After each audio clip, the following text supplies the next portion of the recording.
Okay, so in the back room, we all agree that video is it. No, it is very interesting how video is really dominating viewer time these days, as Reed Hastings is pointing out. Rachel was saying that, which we probably could all figure out, that YouTube is or Facebook is the biggest driver of YouTube, right? Or what? Okay. What I like is that 43% of the time consumers are now watching video on their own terms. How many people in the room would say they watch YouTube more than broadcast TV? That's interesting. Guys are still watching those old sitcoms, I guess. Let me start. We can flip it back to the panel here. So let me start with Rachel, ladies first. How does that trend, this video trend, fit into your current business?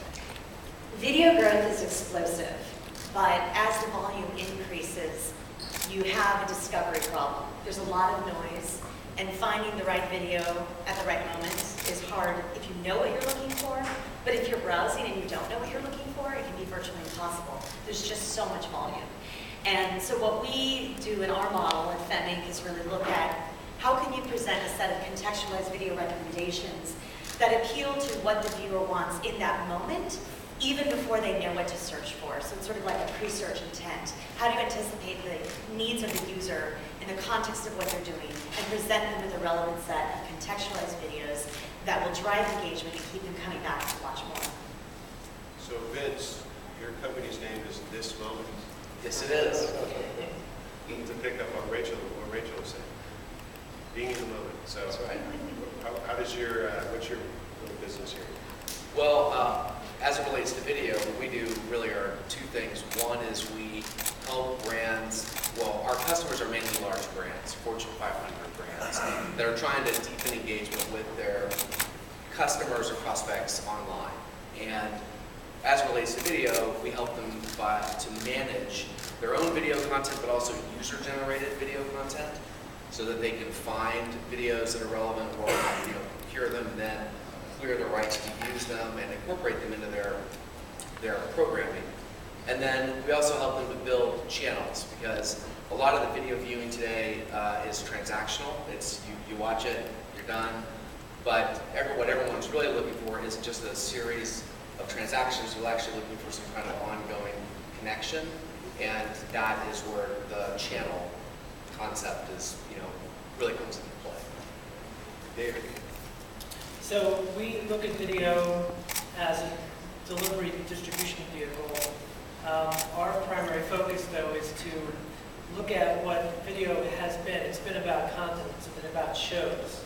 Okay, and we see the transformational opportunities in the sense that as our social software makes it easy for individual audience members to connect with their friends inside of and as part of the storyline, they can then work with their friends to get personalized versions of the experience of the TV show, of the film.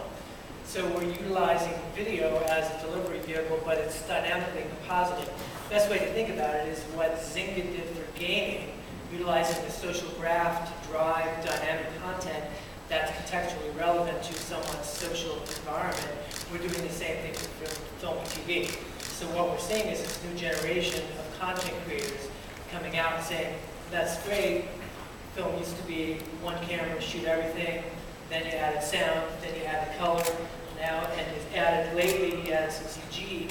Now it could be, hey, I don't necessarily have to distribute the same exact piece of single video to 10 million people.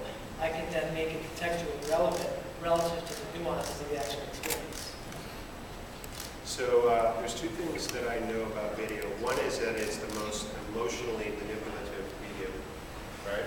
I remember we don't have traditional TV, so my little kids don't ever see commercials. And then like we're in Hawaii or something, they turn on the TV and the little 9-year-old dog is like, oh, I want that, I want that. And they're like, ah. I realize how manipulative it is. The second thing is that everybody wants to do video, right?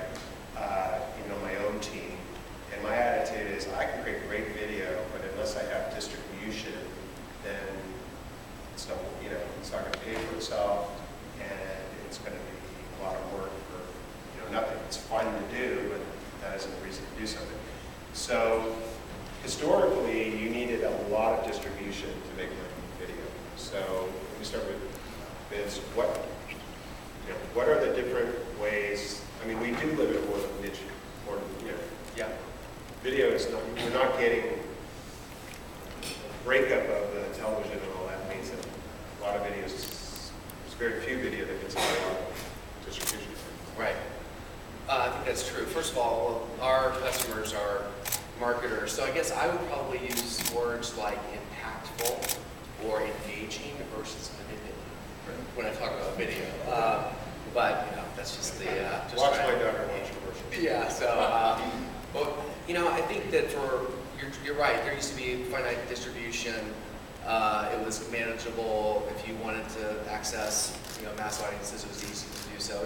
It's harder because people just don't have the patience for anything that's not specifically what they're looking for. And to me, that's the number one thing. If you want distribution, you have to say, okay, how can I combine something that's really specific with something that a lot of people are going to want?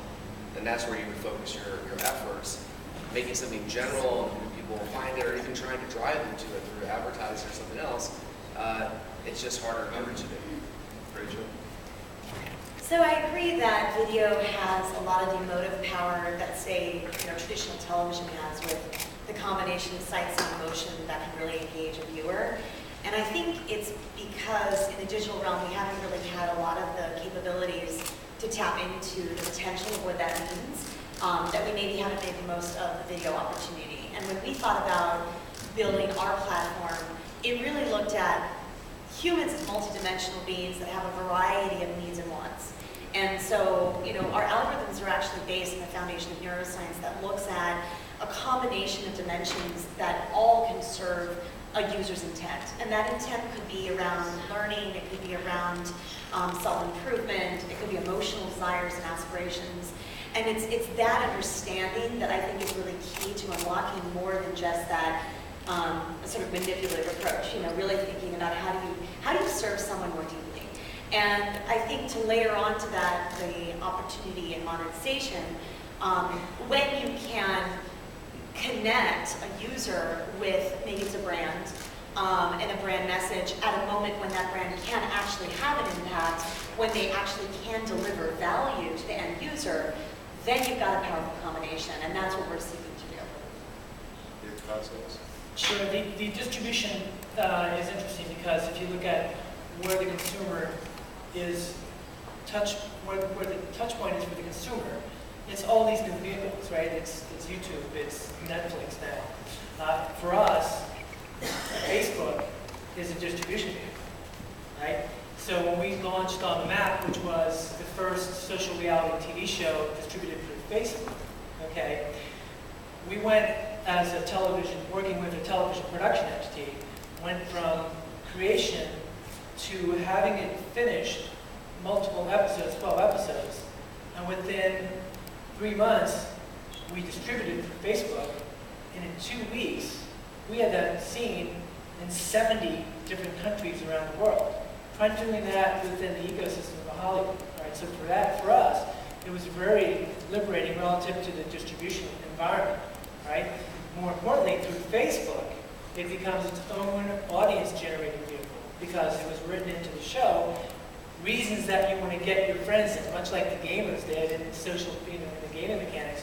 There was reasons to go ahead and get audience members to get their friends in, which they did. And 67% of those audience members brought into the show their actual friend member, right? So from a distribution standpoint, it's very, very powerful. From a psychological perspective, for us, that's kind of our core, similar to what you guys are doing relative to contextual. Because we say, well, the narrative experience, even though up to this point, when you go to the movie theater, if you have 10 million people viewing it, a movie, they see the same thing. For us, we say, well, look, why not dynamically generate assets inside to make it contextually relevant? So if you went to Stanford versus UC Berkeley or whatever, in the scene, you're having something dynamically change. Even to the point where, like similar to poker, when you play poker, you're playing it with your friends. It means a lot more, right? So now when you have a TV show or a film, you can essentially increase the engagement in the meeting in a lot more impactful way. Associate brands with that and understand how to go one-on-one market so you become more valuable. I'll just add one other quick thing on distribution. A lot of our customers, your algorithms and much like kind of ad tech, where someone's here, they're on a page, I have a profile, I'm delivering a certain set of content to them. But we're seeing a lot of our customers begin to say, well, what are other distribution mechanisms where I can have real knowledge of a specific situation and therefore deliver something of real value to the user? And they're extending it into anywhere where they have a person having an interaction with a customer in real time. So I'm the clerk in a Sephora, I'm the support person for AT&T, I'm the insurance agent for State Farm, and we're having an interaction.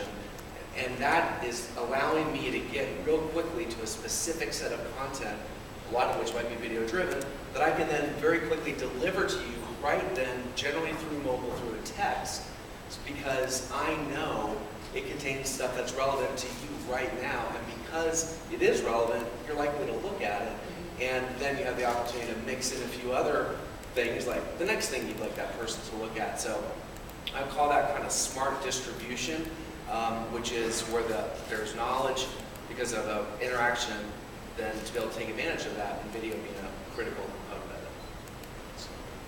Yeah, I think the great opportunity in video is about having these seamless, personalized, distributed experiences that enhance the user experience anywhere that they are. This is why we started with a distributed platform, because we believe that you should be serving the user wherever they are, whatever they're doing, in a moment that can add real value. And I think that there's been a lot of artificial friction in the system that is going to go away over time, because you really do need to meet a higher standard of how to serve a user better. And I also think that video is becoming so core to everything that, when you think about it sort of at a molecular level, I mean, video is going to be ingrained into every aspect of life, whether it's wearables or something you're doing on your set-top box and you're looking for content. You don't care if it's a TV show or an online video. You really care about what you want in that moment. And those that can serve the user when it matters and when it delivers value are the ones that will win. So I should know all this, but I just want to reaffirm. So if I share a YouTube video on Facebook, Facebook doesn't get any money for that. But that drives YouTube traffic, which is good for YouTube. You can't put a commercial in a video that you upload to YouTube. Well, you can upload a commercial. I'm sorry? You can upload a commercial. Or the video itself can be a commercial. Yeah, so- or you can But you don't get to pick the advertiser. You would say monetize it or don't. Okay. And then their algorithm would monetize it. Now, do you get a share of that revenue? You do. YouTube? Okay, Yeah. so that's cool. So they're encouraging people with good content to post. So what about YouTube? What's the status of YouTube, and does YouTube play any role in any of the companies? Well, so I came from Google, I have to admit this up front. I was there for about 8 So years. you hate YouTube? No. Yeah, no, I think YouTube's wonderful. It's the world's greatest microcosm of all the video content. And, it's so much is happening as a result of YouTube in this space. It defined an industry. So I'm a huge fan of YouTube, and I've of course I was running global strategic alliances where we worked on media entertainment deals for the largest partners globally for Google. And so that was an amazing eagle's eye perspective into where the industry is going and what the challenges were. And I think on one hand, YouTube is the dominant platform and is going to continue to serve a very vital role in the industry. The challenge, I think, that a lot of the content creators have found is that the economics just didn't line up with the expectations and the promise. And I know that there's been a lot of work to fix that. But I think YouTube does stand to be vulnerable in a couple ways where, the videos are hosted for free on the YouTube platform, and a lot of folks, and I would say MCNs are very typical of this, are looking to shift audience off YouTube into other environments, which is why Disney paid, so much for Maker, and why others are looking at this off YouTube strategy. And it leaves YouTube vulnerable because then you can just be commoditized. You can be the hosting platform in the world without a whole lot of other monetization to go with it. So I think YouTube is definitely, with of course Susan now at the helm, who's an incredible executive, I'm sure that they have monetization at the forefront of what they're doing. And I think that there is still a huge opportunity. YouTube is vital for what we do because we are able to then embed videos that are on YouTube in all these environments if that's where the content is hosted. And we're agnostic. We work with any player, anywhere a video is hosted, and we can really integrate with a wide variety of scenarios. But I think, of course, because YouTube is the dominant platform, that's where the majority of videos reside. So are there any other companies that are taking your approach to distribution? Well, it's hard to say that there aren't any other companies when you talk about things like content recommendations, native advertising, or video. Right. It's a white-hot space. Right. It's very dynamic, lots of competition in all these different realms. I'm not sure that anyone's really thought about the way we are, this way of curating that actually pairs the brand attributes and the aspirations of the brand with the aspirations of the individual and the content features. And that sort of trifecta is what we've really done exceptionally well. And I think it actually does drive a lot of end user value that then unlocks a huge amount of monetization. So David, you are using Facebook as your primary distribution, correct? Right, because generally what we work with the professional entities that are creating content, which, there's a history of YouTube and Google, having good relationships, challenging relationships there. I think we see Facebook being, a better fit from a distribution footprint. But having said that, we're agnostic relative to social networks. What it does do is, though, it opens the opportunity, similar to the way the social gaming folks have done, to some new monetization opportunities, okay? Because it's not just necessarily about the advertising, okay? So given the fact that we can go ahead and take a digital element and have someone circulate it amongst their friends, okay? Depending on the scenario within the show, that can either be free or it could be paid for, all right? So then you move into this realm of digital transactions, activities where you're actually getting real money within the fabric of the show. And that opens up some very interesting opportunities. Yeah, and I think as the place for video, I don't think YouTube has, I don't think anyone's going to challenge YouTube. That's just not going to happen. But I do think for YouTube to make it, that means they have to generate advertising money, right, at the end of the day. And that's where, we've launched about 400 YouTube channels. So if you go to youtube.com/Lego, then you would see a channel. It doesn't look like a normal YouTube channel. It's more branded. They have different types of content. They have their own player. And that kind of customization of the channel is something that a lot of advertisers have done over the last few years. But it doesn't really matter if you can't see it on mobile. And that's the real issue for me, I think, for YouTube is that so much of the time and attention is spent in the mobile app in Facebook. And yes, it's true, I think, that if you hit the YouTube video in the Facebook app, it plays, but what if it didn't? What if they put a step or two in between you and actually watching that video? Then I think that would impact the number of video views in that context. And I have had people tell me that from an advertising perspective, they're able to more efficiently drive video views in the Facebook feed than they are on YouTube itself, because in the feed, it's content, on YouTube, it's an ad. And I would just add to that, I think also a lot of brands have been reluctant to spend large media budgets on YouTube promotion, because the one thing that matters to brands, specifically when you think about brand affinity and brand awareness and recall, is the context. And you cannot control the environment. Right. So a promoted video on YouTube appears next to Right. what? And that context actually has a real impact. That's right. That's a big deal. Do you guys feel like I do that the YouTube interface is just really a mess? And it's, to build a branded channel on YouTube, it just is a very unsatisfying experience. Miss Google. I feel like I get in trouble if I answer this question. No, I mean, searching within my own. I think it could be enhanced dramatically. Right. And Why are they so late? I mean, well, there's a change of leadership. We'll see what happens. Doesn't anybody think about this? I just think of, McDonald's. I mean, don't we all agree McDonald's is really terrible food that you shouldn't eat? But the answer is billions and billions served. No, I mean, maybe that's a problem. Maybe they just get so much attention. It just seems like it's always been like, the stepchild of Google. For a while, you had Google Video and YouTube, and that was really confusing. And now, the AlwaysOn channel, I can't find stuff on it. We can work it's just together. like, yeah, please do. We can help you fix that. Okay. And we can help distribute it too. Okay. Well, Monetize I'm it. gaining a lot out of this session.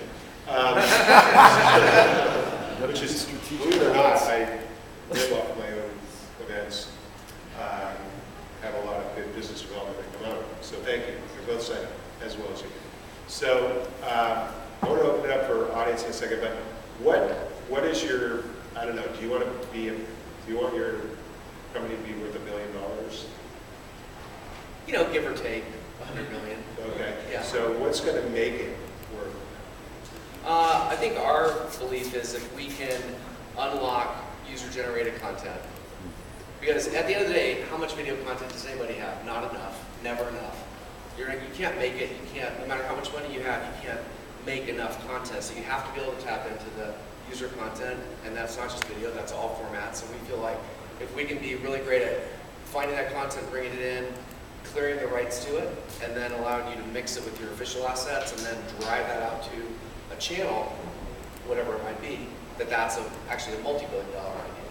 Cool. I like it. Rachel. So I have a short-term and a long-term answer for you. In the short term, you're right. I think there's both a need for more content, but most importantly, for every major publisher, their challenge is not that they don't have video content, it's how do we drive more views of video content we have to get the ROI, because that's our most premium inventory and it sells out very quickly. So what we do is have an exponential effect on the number of video views instantly, right? So we drive that volume.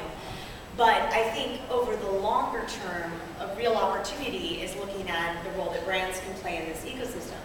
In the brand entertainment space, which is a $57 billion market, only $400 million is spent on distribution in digital. That's very lopsided. And to me, that speaks to a huge opportunity to drive greater distribution of branded content. And why isn't that happening? It's precisely because the infrastructure doesn't exist, not only to ensure brand safety and verification of reach, but more importantly, how do you create a brand enhancing environment? And that's what we're trying to tackle, which is the context that will build brand equity. $1 billion company then? Sure. Would be my That's first in the time. show. Keep on rocking, girl. Go, girl. Very nice.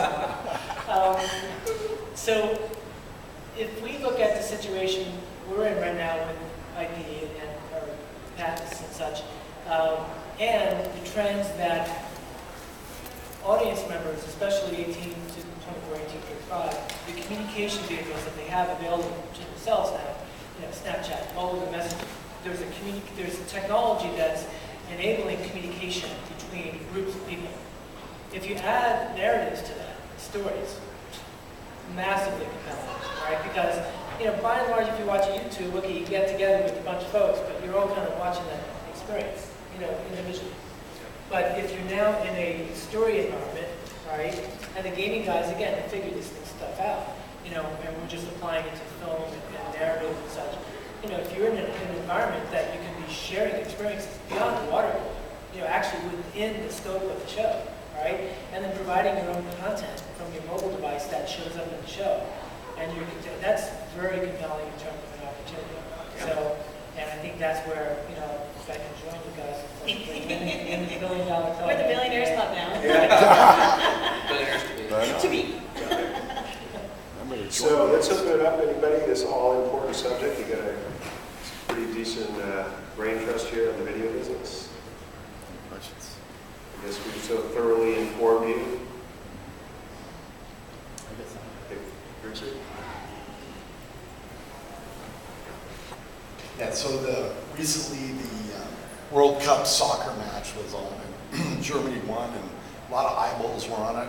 What was your takeaway for the biggest transformation in what happened with the short frame video content? I'll just go down. Yeah, that's a great one because actually we're in the process of one of our shows is a social reality sports league. Awesome. With a soccer initiative, so we were actually down there at the time. That's and great. It was amazing, with the transformation, not only with folks here in the States now figuring out Right. football, okay, but also the ability to have it be the #1 event ever with video. Right. Okay, all right, because you had the worldwide audience. Okay. Cell phones and everybody's Exactly. So pretty intense from that standpoint. Mm-hmm. But then it just shows that what we're dealing with is a global phenomenon. Mm-hmm. All right. Absolutely. WhatsApp, all of that stuff, starts sometimes in other pockets of the globe. Right. So if you're able to create a piece of compelling story that's Right. universal in football, you're able to go ahead and have it instantly be adopted. We did a test down in Brazil with the show coming up. Within 24 hours, we had 1 million interactions just on that single test. That's Right. So then we had to look at scale, technology, all of that. So we're good to go. It's pretty scary what could potentially happen relative to opportunities of programming going out and having distribution with 1.3 billion audience members and growing through organic growth. Rachel, what do you? It's hard to think of a video-based experience that was more engaging Right. than the World Cup. It was just truly phenomenal. And I think what excites me now with what we can do in video is the play-by-play as you're watching the game. For example, if it were our technology or others out there, you can actually begin to integrate UGC. You can integrate other clips of relevant content, similar plays. You could even show, Ronaldo, who used to be the world record holder and now has been displaced. Like all these different things are very relevant in that moment and have that same emotional resonance because of the power of that moment. And now with video, because it's so much more fluid and personal, we can do that. And then you can really shape the entire experience. It's not just the game, but it's all the things that are wrapped around it too. I think Adobe said they had 2.7 billion online video starts relating to the World Cup. So that's a lot. And my observation would be if you really want to drive digital video consumption, have a live event during the business day in the United States. Because I was talking to the head of CBS Interactive and he was lamenting that they didn't get as many digital views of the Super Bowl. Well, everyone's watching on TV. But if it's in the middle of the week and during the day, the only place you can watch it is on your computer or on your phone. Maybe that would be a better time to schedule it. So that number that Reed Hastings quoted was 43% of people watching video are doing it on their own time. I mean, the only thing I'm missing by not having a live stream video in my house is the sports, right? Live sports. So does that number get to like 89% or 95% and the only thing that matters is live streaming? Is if it's a live event and you have to, you want to watch it? Is that what's going to happen? I think so. I mean, or news. Okay. I mean, I just don't see who wants to go home and flip around. I mean, I think that number is low. Yeah. 43% in my household, that's really low. Right. So, I would also just add to that statistic that Cisco predicted that 80% of all web traffic will be based on video in 2018. So it is just growing even more explosively, and while monetization hasn't yet caught up with that volume, it will. And I think live events certainly, with tune-in opportunity, create more of that traditional audience base, but it will be harder and harder to defend that over time. David.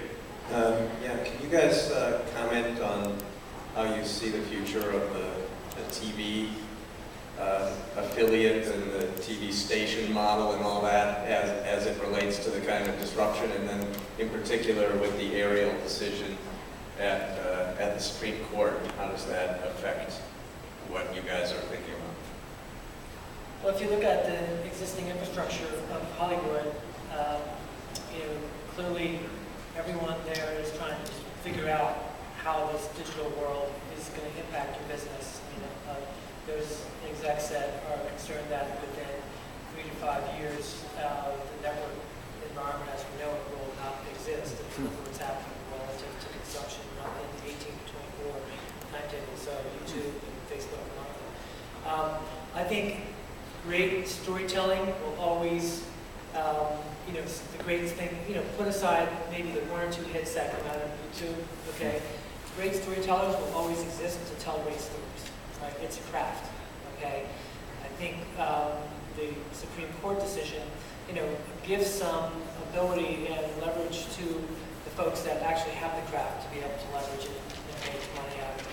So, and, make sure that it doesn't get so dispersed relative to, what one can do technologically and give that IP up, if you will. So, but I think it's an amazing opportunity for enhancing the craft. I mean, it's what, maybe a little more than 100 years that, we're all dealing with just narrative storytelling that didn't have sound or color or any of this stuff, right? So, if you take a look at what one can do digitally, all right, and technologically with data, massive amounts of data, personalizing the experiences like we've all talked, it's just phenomenal what if you put that in the hands of a professional storyteller, right?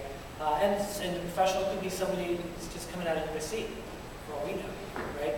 Much like, Lucas and Spielberg did when they met in mythology class, right?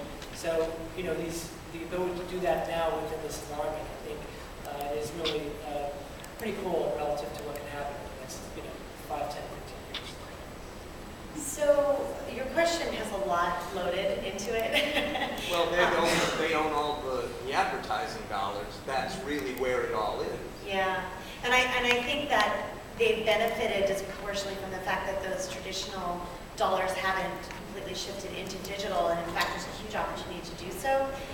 But they still have the power of TV, right? So they can command the audience to some degree, and they can command the dollars. But one of the things, we work with some stations, and we find that they do struggle sometimes with the digital opportunity and maximizing the digital experience. And a lot of stations compete on the fact that they serve a local community. And so, we work with one of the large stations in LA, and that local aspect, that isn't going away. And if you can actually think about what is the community you serve and serve it even better, and then have an integrated experience that really is high value in the digital realm too, then you can increase your relevance. On the other decision, the Supreme Court decision, well, clearly there was a lot at stake in that decision, and I think that, they've sort of defended the model as it stands now, for the incumbents, but that's still going to be eroded. I mean, there's still going to be a lot of other players grappling to tap into that. Yeah, I mean, I would just say, I think the rethinking of the use of the assets that are there to create a truly local, specific type of offering, that is what they can do. The problem is that will never be as good a business. It will never be able to support the overhead and infrastructure that they've developed. And I think it's just, I was at Ziff Davis when we went through the whole print dying in the face of the internet, or at least the computer trade magazines dying. And the numbers never added up. And digital still, I don't think, in technology, publishing has not even come close to what Ziff and IDG did in print. I think it's just a smaller business. And I think that's going to be the same thing for local news and local coverage. It's just going to be a smaller business going forward. So we're out of time, but I just started with Vince. What will be the biggest change in the video-related businesses in the next 5 years from today? Well, I'm going to make a prediction that Google will change Gmail to a feed format like Facebook, and in that feed format, that'll become a dominant distribution point for video. Very intriguing.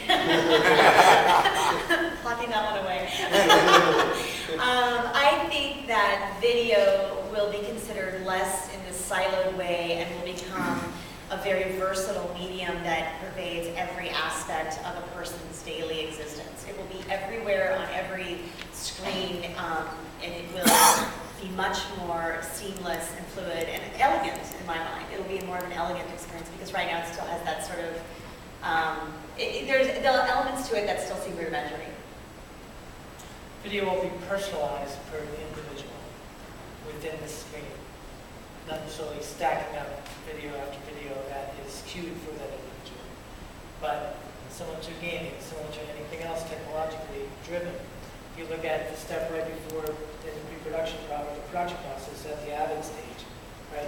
We have multiple assets that can go into that scene anyway.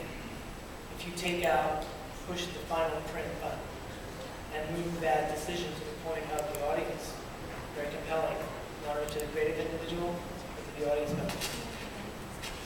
Yeah, I mean, my observation is that the video space, while it is almost at an inflection point just in terms of how much more people's time-consuming content is video,